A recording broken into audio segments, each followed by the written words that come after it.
ભુવનેશ્વર ખાતે પ્રધાનમંત્રી નરેન્દ્ર મોદીના રોડ શોમાં વિશાળ ભીડ અને બેજોડ ઉર્જા જોવા મળી।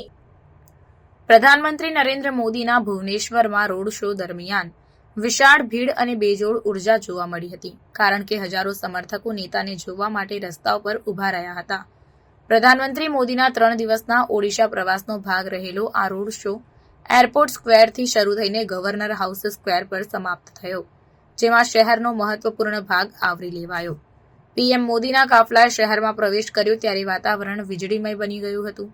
સમર્થકો ધ્વજ લહેરાવતા, સૂત્રોચ્ચાર કરતા અને પરંપરાગત નૃત્ય કરતા જોવા મળ્યા। પ્રધાનમંત્રીએ ભીડને પાછું હલાવીને તેમના ઉત્સાહ અને સમર્થનને માન્યતા આપી રોડ શોએ પ્રધાનમંત્રી મોદીના અને ઓડિશાના લોકો વચ્ચેના મજબૂત જોડાણને હાઇલાઇટ કર્યું, જે તેમના નેતૃત્વ માટે વ્યાપક સમર્થનને પ્રતિબિંબિત કરે છે।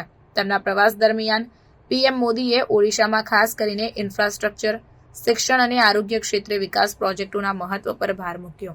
તેમણે રાજ્યની પ્રગતિ માટે સરકારની પ્રતિબદ્ધતા અને તેના નિવાસીઓના જીવનની ગુણવત્તામાં સુધારો લાવવા માટે વિવિધ યોજનાઓના અમલને પુનરાવર્તિત કરી। રોડ શો પછી પાર્ટી કાર્યકરો અને સ્થાનિક નેતાઓ સાથે આગામી ચૂંટણી માટેના વ્યૂહરચનાઓ પર ચર્ચા કરવા માટેની શ્રેણીબદ્ધ બેઠકો યોજાઈ। રોડ શોના સુચારુ આયોજન માટે વ્યાપક સુરક્ષા વ્યવસ્થા કરવામાં આવી હતી। શહેરને ઉચ્ચ ચેતવણી પર રાખવામાં આવ્યું હતું। મુખ્ય સ્થળોને નોન ફ્લાઇંગ ઝોન જાહેર કરવામાં આવ્યા હતા અને રૂટ પર વ્યાપક પોલીસ તૈનાત કરવામાં આવી હતી। ઇવેન્ટના સફળ અમલથી વિવિધ સુરક્ષા એજન્સીઓ વચ્ચેની સૂક્ષ્મ આયોજનને સંકલનને રેખાંકિત કરવામાં આવ્યું।